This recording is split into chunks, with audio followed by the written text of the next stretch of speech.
Still on the loose. CNN law enforcement analyst Matthew Horace joining me now to talk through all of this. So Matthew, the husband makes this 911 call. In it, his wife is very emotional in the background, but the husband describes the suspect as black with a red shirt and had a long rifle. He says the suspect was on foot. Then he says he stole the car. The husband, who was shot, 48 years old, also African-American. We don't know what he was wearing at the time, but we know he was armed. Police later saying they found a handgun in the victim's home. Are officers not trained to deal with this exact situation, deduce victim from suspect?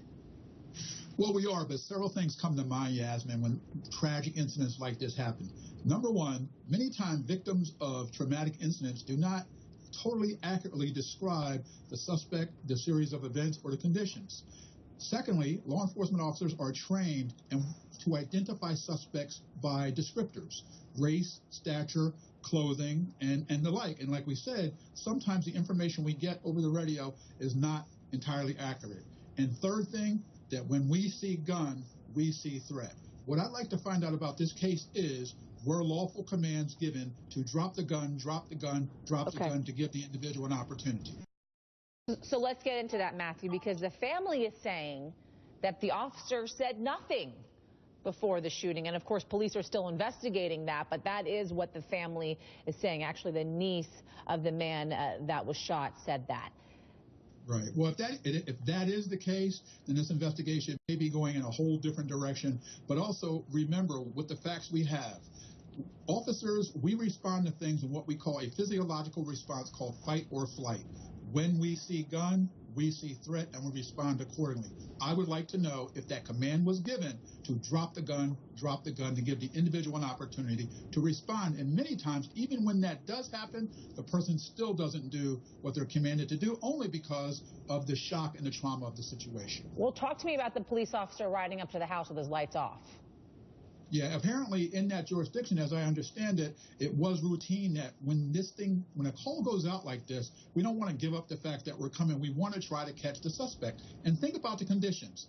The vehicle that was described was still there.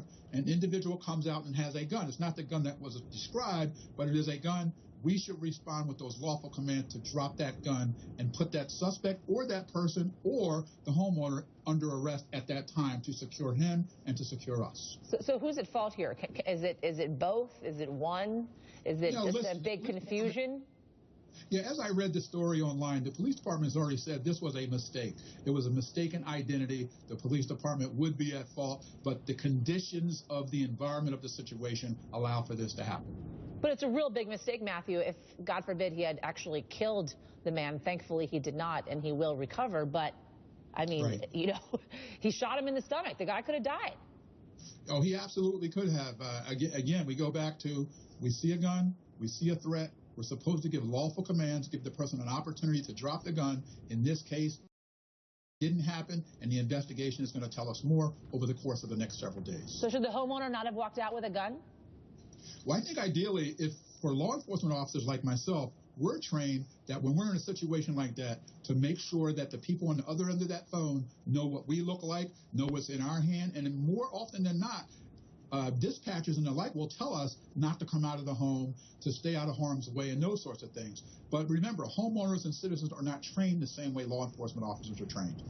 Yeah, and nonetheless, I mean, as a homeowner, if your wife had just been carjacked and you're scared and nervous and she's scared and nervous and you have a gun in your home and you're trying to defend your family, you also can't help. You can't, you know, necessarily blame them either for wanting to defend the safety of their family because they don't know what's out there either, especially when a cop rolls up with his lights off, so they don't even know that the police officer is necessarily there. It's a really baffling case. Nonetheless, we're going to learn more about it as the days proceed. Matthew Horace, thanks so much. Really appreciate it. Thank you. All right, police in Florida.